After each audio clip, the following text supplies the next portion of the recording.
Greetings, yogis, and wishing you a very happy new year. I'm going to share with you now a heart opening practice. In times of anxiety and stress, we often tend to want to close the heart, make ourselves into a ball, and that affects our breathing. It can also affect the way we feel because we're closing the heart. So instead, let's focus on opening it up, making space for the breath, and really getting into that sense of finding inspiration and finding ways to move forward positively. So we'll start with a mudra, and this is called the Matangi mudra. We're linking the fingers and bringing the index fingers to point up. So the meaning of this mudra is it's the mudra of, let's say, inner harmony and royal rulership. And it focuses on the solar plexus area, which is here at the base of the rib cage. And this is where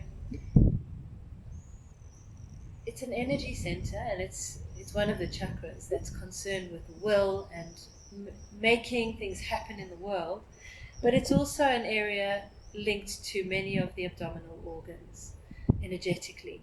So when we work on this mudra, we toning, strengthening, bringing circulation to most of the abdominal organs, and it calms the heart.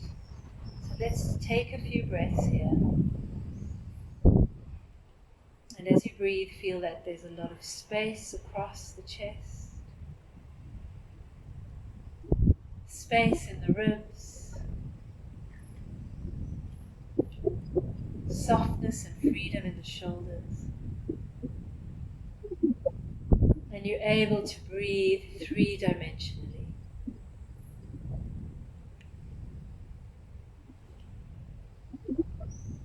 Into all the parts of the lungs.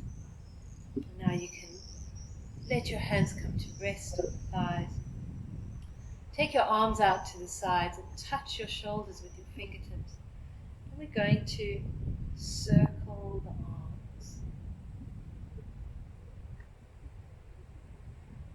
Circling, freeing up the shoulder joints. And as you do this, try to keep upright in your spine so you're not going into any back arching or rounding. You're wanting to let the shoulders make the movement, going in both directions. Notice how it affects your breath and your heartbeat. And then we can take the elbows forward. Now we can start to move the spine. So opening and then rounding. Opening and rounding.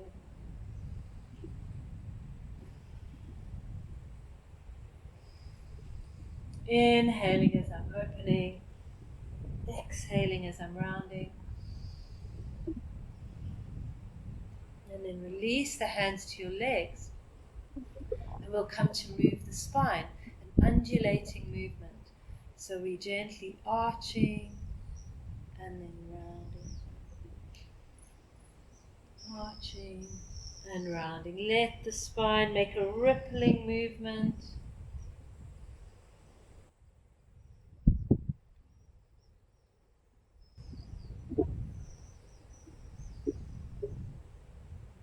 Feel that you're waking up the whole spine, feeling the connection from the tip of the tailbone to the base of the skull. And then from there we're going to step 1 foot forward. And I'm sitting on the other heel.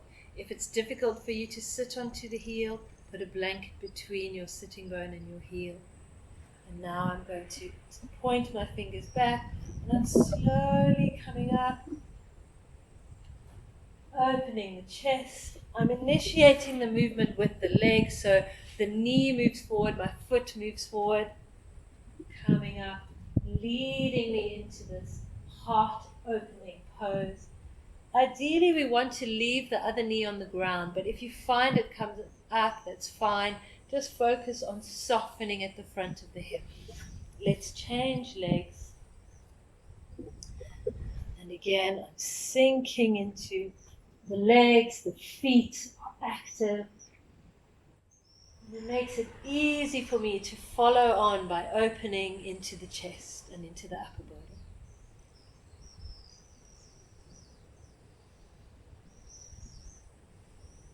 And then if you like, you can do this with both legs. So both legs are in kneeling. And again, if you do need to use any sort of props, you can put something between your sitting bones and your heels, like a blanket or a block.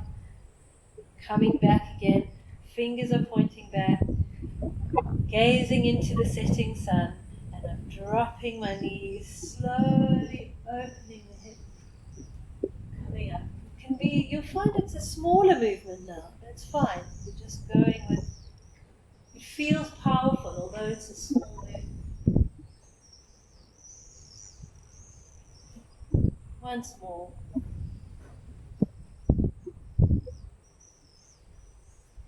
And then walking the hands to your sides, we'll come forward into a very rounded child's pose. So instead of taking the arms far away forward, bring them quite close to you.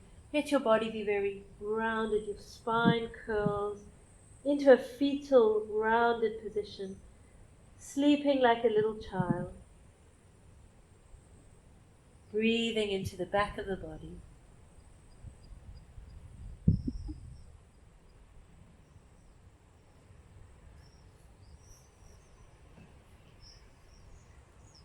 I hope you enjoyed that. Thank you so much for joining me, and you can progress further with this if you like with the next 2 videos.